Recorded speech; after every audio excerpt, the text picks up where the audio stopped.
You're listening to Real Folk with me, Jo Burke. Hello and welcome to Real Folk. And my guest today is the delightful David Shackleton. He is an actor, a translator. You started acting at what age?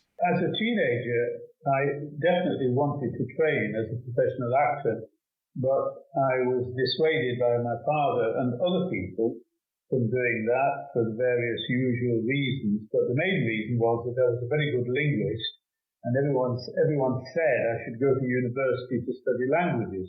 And I didn't put up enough of a fight, so I decided that if I had to go to university, I would apply to Oxford and Cambridge, thinking that I wouldn't get in. I did. I got into Oxford, so it scuppered my plans for training as an actor.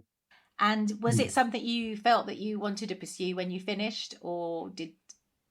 Well, no, I didn't think it was possible. You see, I just assumed that because I'd had no training at the proper dramatic training at the age of 19 or 20 or 21, that I'd missed the boat. I just assumed it. Yeah, I think lots of people do. And I didn't push it any further.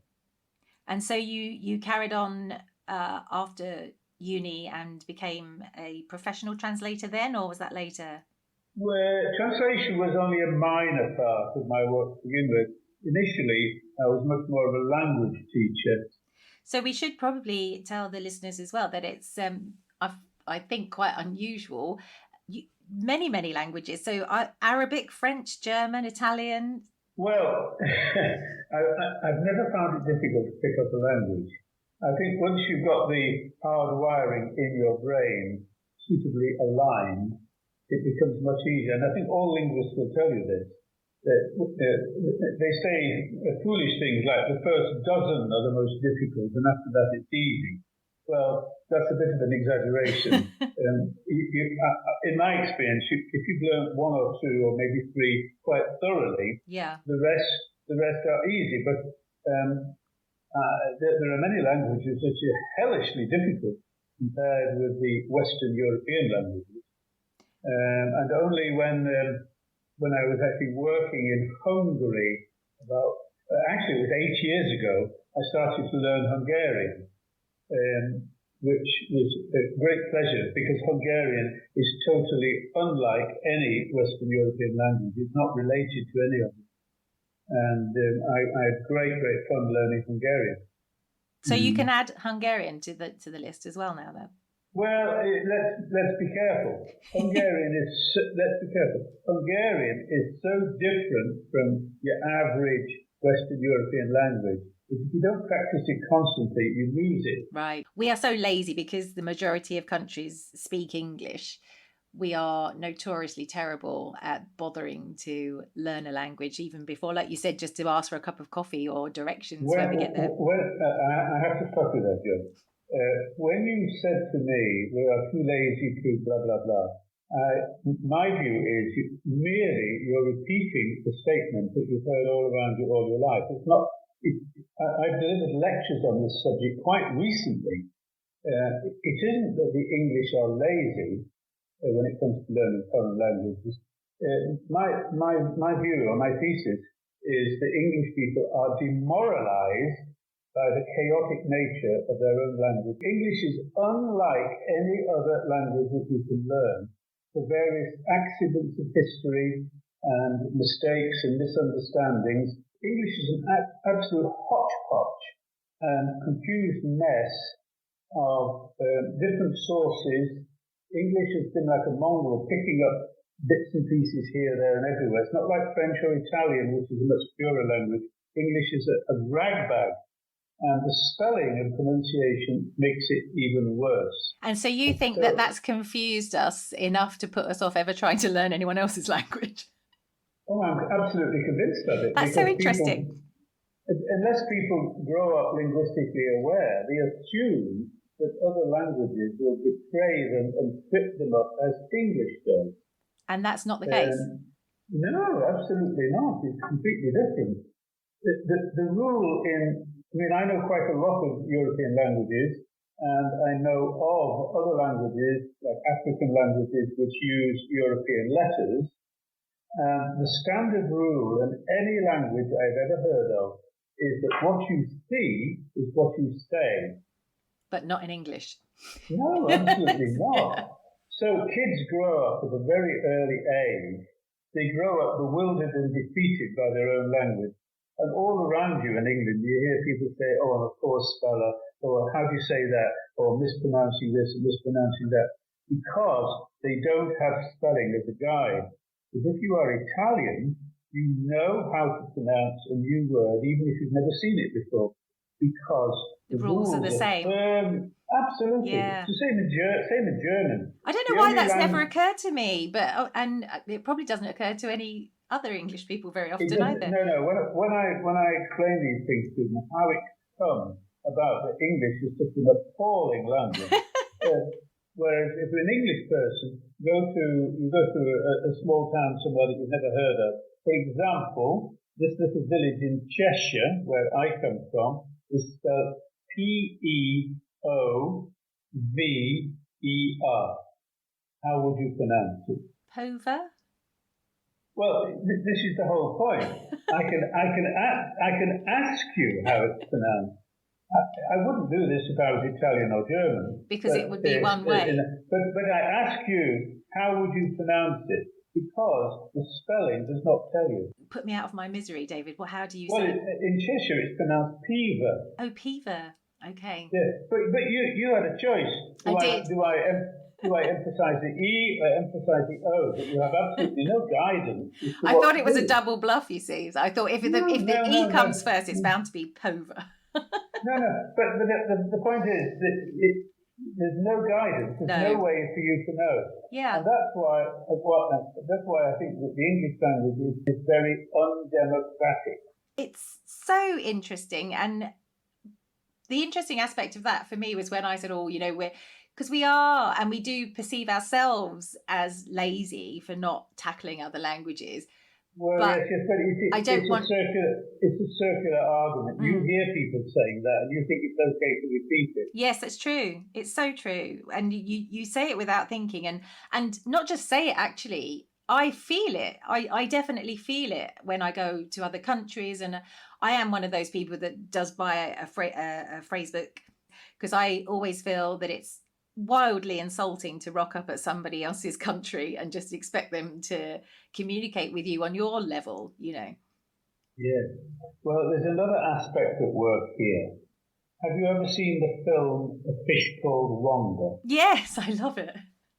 Well, it's a long time since I've seen it, and I don't remember it very well. But there is one part that I do remember. I think it's when John Cleese is talking to Jamie Lee Curtis about living in England, and he says something like, "You can never understand the depth of an Englishman's fear of embarrassment." Right. Yeah. He says something very strongly like that. So the Englishman, according to him, is motivated by a desire to avoid embarrassment. And I think this plays a great part when people are trying to speak a foreign language. They fear that they're going to get it wrong and be laughed at. Yes. Yes, exactly. Yeah. And that bedevils people as well. Yeah. Which language out of them all is your favourite? Do you have a favourite, or that you lean to? Well, in a way I do. Actually, it's the very first one I learned in school, which is French. Although I don't speak French as well as I do German. But it's somehow a kind of a veneer of elegance to the itself of French. And You're right. I just get more pleasure out of being fluent in French and conversing in French than I do in German, even though I'm much better at it in German. Yeah, it's a very, it's a sexy old language, isn't it, for one thing?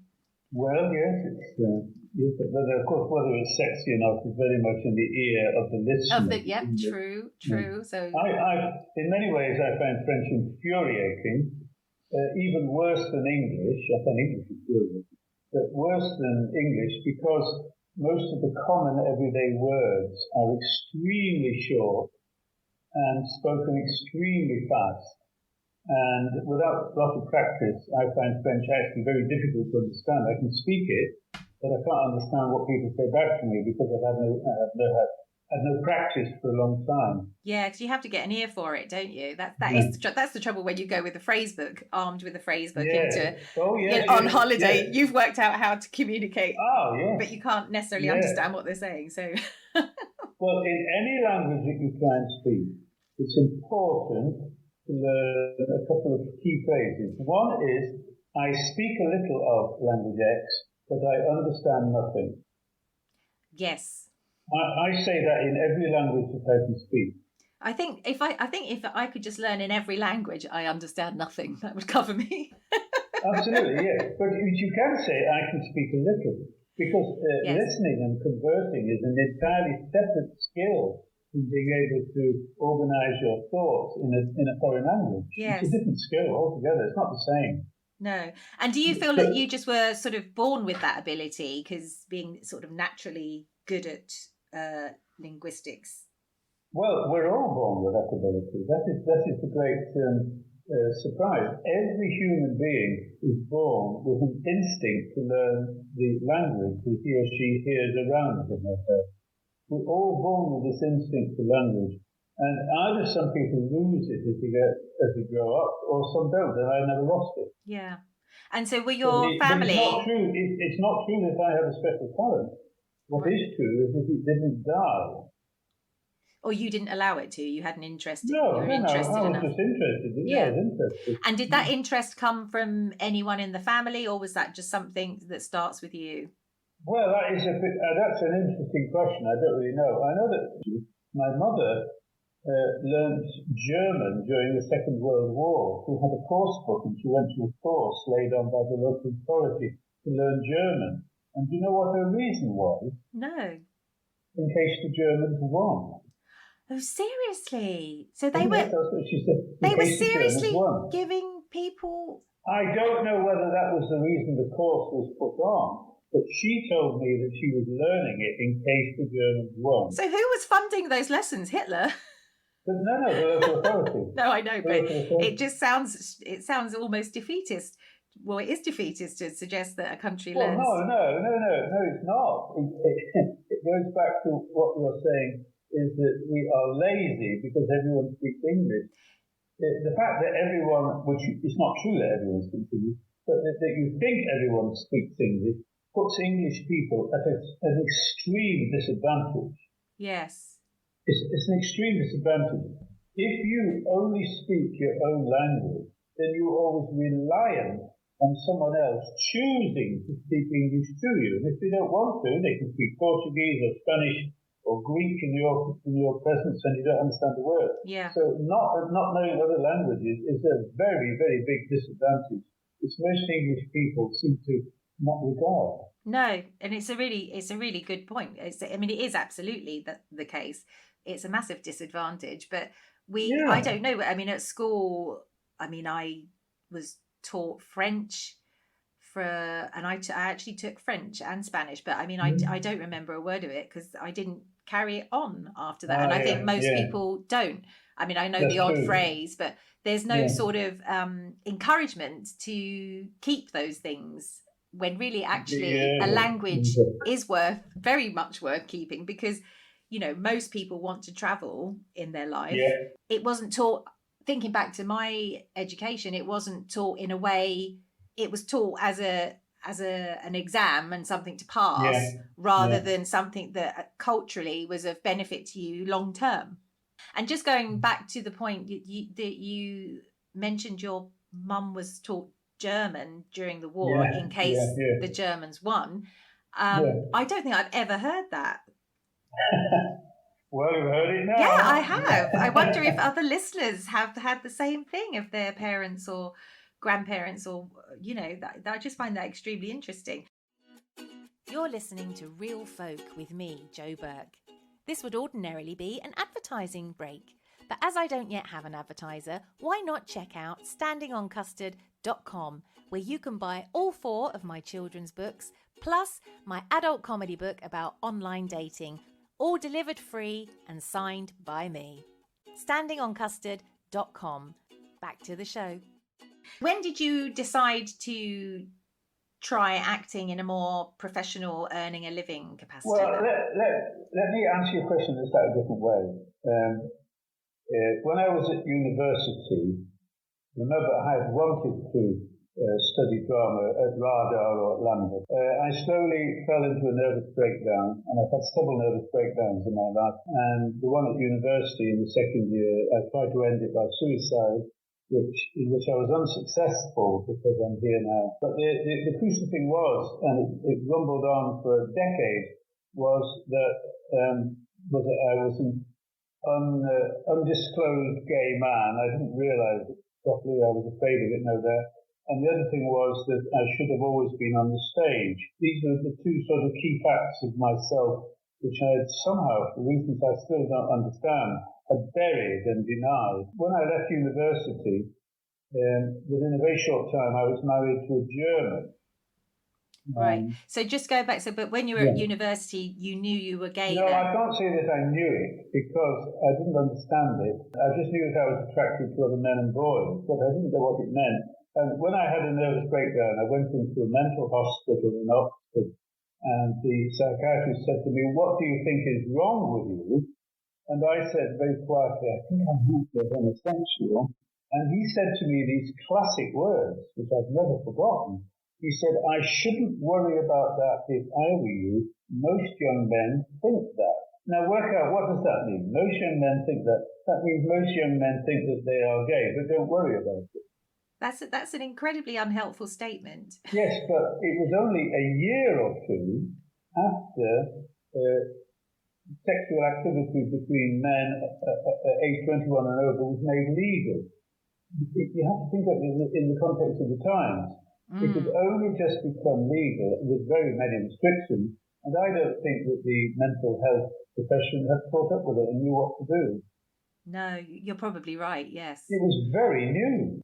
So that's what the doctor helpfully said. Did he give you any suggestions or any medication, or what was his... But it was never mentioned again. Right. It was never mentioned.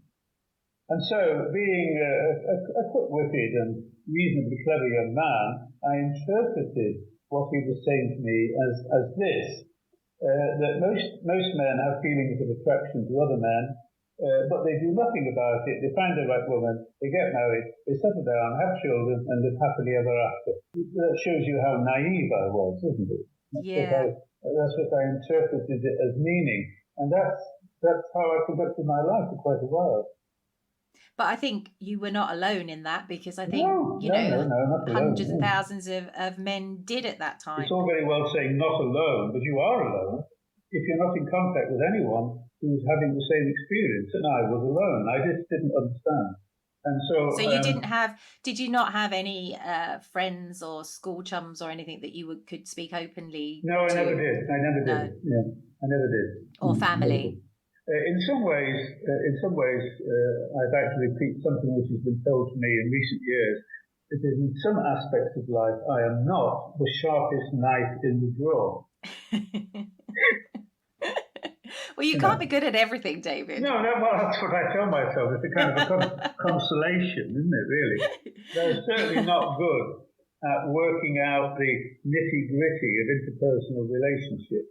Yeah, but that's life, isn't it? And I think that's why these Real Folk interviews and chats, really, they're not interviews, are important, because the reason I've started doing these is for that very reason, is that people don't always have someone to talk to or someone to express how they might be feeling or find out other people feel the same. And I think what you've just said is completely right.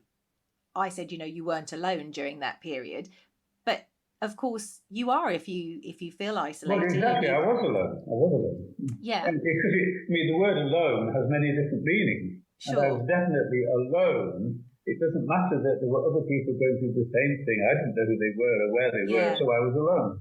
Yeah, and I mean, it's the same with depression. I've suffered on and off over the years with depression, and thousands of other people do, but it doesn't stop you from feeling alone in that as well. No, so did you feel under pressure then at that time to conform, basically, then? No. Well, certainly not from my family. If there was any pressure, it came from me. My mother was no encouragement whatsoever to any of us to get married. That's interesting because most people were at that time. That was kind of just what, even now, it's still kind of what you do. And so you came out of the doctors completely confused, I assume, and set off on a path of, I suppose, what most people call normalcy, isn't it? It's not that there is a normal, we all really know that, but the seeking out a partner, and in this case a female partner, despite how you really felt, and getting married and having children, I assume. There were so many ways in which we were not treated. The mere fact of me really being gay was probably the least of the problem. Yeah. And was she aware of that? She was told, but she, just like me, chose to bury it. Yeah. To all those listeners out there, do not bury your feelings. No, and that just brings, and that's another reason for these podcasts, because you can't bury how you really feel. And yes, that's right. I do think that. Yeah. Try for any length of time not to be true to yourself and the things you want for yourself and the things you've always wanted. You can deny yourself those things, but ultimately they damage you. Yes, that's right.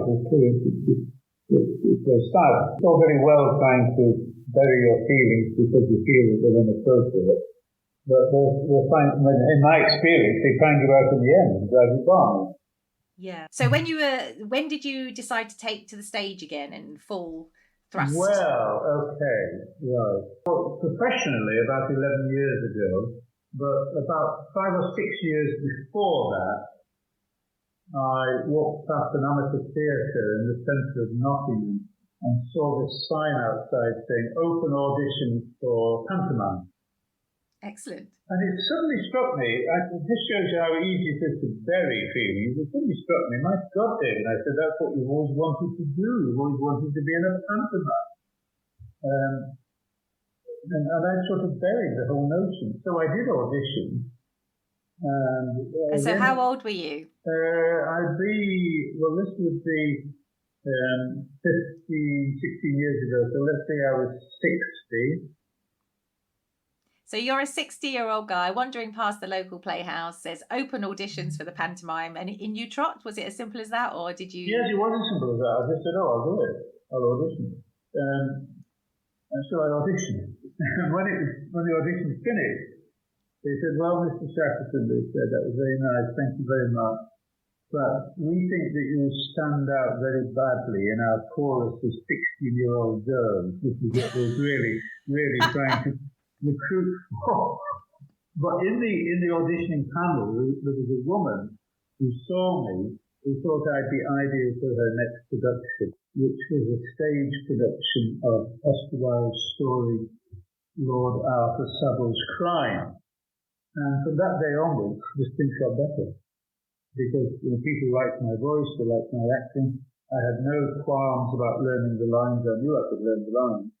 I never had any doubts about that. And I got other good parts. And then one day, I saw an advert in the theatre for a professional amateur production of King Lear. Nice. A little voice told me in the head, you must audition for this. So I did, and they gave me a small role of a gentleman. But in the cast, all the cast were professionally trained actors, not working professionally, but it was professionally trained actors except me. And the woman playing Goneril overheard me saying, well, I'll never be satisfied with amateur theatre again, because these were professionals I was rehearsing with. So she said, you should audition for my agency in London. She said, we're always looking for old men like you. Well, that was music to my ears. So I did audition for that agency and I got in, and that's how I got into professional acting. You went on from there and you've done some amazing work. I was looking at your, for those that don't know, dear listeners, there is a directory called Spotlight for Actors, and I had a quick sneaky peek at Dave's to see what he's been up to, and you've been in The Crown, I saw. Yeah, on television, yes, The Crown. A small part, but I was in The Crown. Yeah, that's quite a good one, isn't it? I've never seen it, but I hear tell it's very good. And I spotted, because I love the book, I've never seen the film, but the 100-year-old that jumped out of the window. The 100-year-old man, yes, I had a wonderful role in that. Oh, you know the book? Yes, I'd read the book years ago, and when I just saw it, just reminded me of the book straight away. It just gave me that real warm feeling. Well, I played Herbert Einstein, who was the bosom pal of the lead actor. It's such a warm, heartfelt tale. Yes, I love it. Yes. Oh, that's why I learned Hungarian, because we filmed in Hungary. Oh, amazing. We filmed in Budapest. Because most people, when they have ambitions to be an actor, and even if they've left it late, it's never too late, is it really? Apparently not. No, apparently not. No.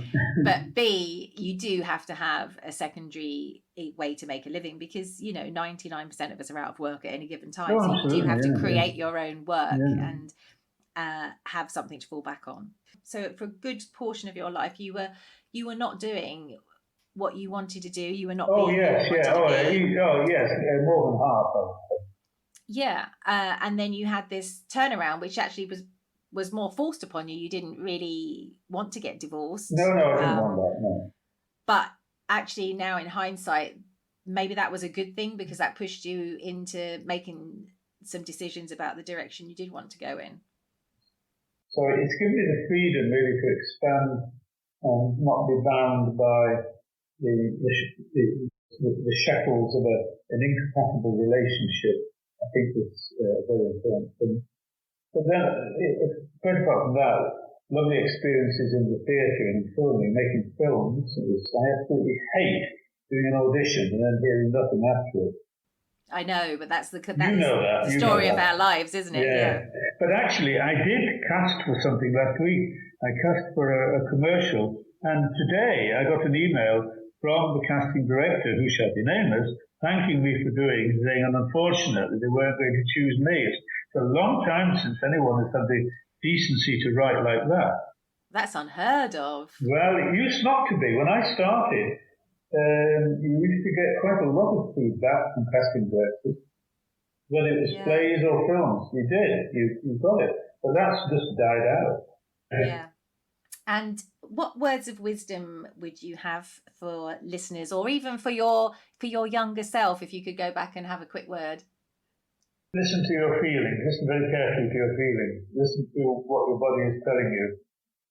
Don't let your head rule your heart, or at least not too much. It's all very well letting your head rule your heart on other occasions, but basically, it's your feelings about yourself are far more important than your preconceived notion in your head of what you should be doing or how you should live. So you must be open to what your feelings are telling you. That's my word of wisdom for me. So thank you so much for sharing your story, David. It's been an absolute pleasure to speak to you, and I'm sure, and I hope that the listeners will find some of your sage advice helpful, and your story will resonate with them. Well, yes, my final message, don't do what I did. Should we put that on your gravestone? yeah, don't do what I did, yeah. Thanks for listening to Real Folk with me, Jo Burke.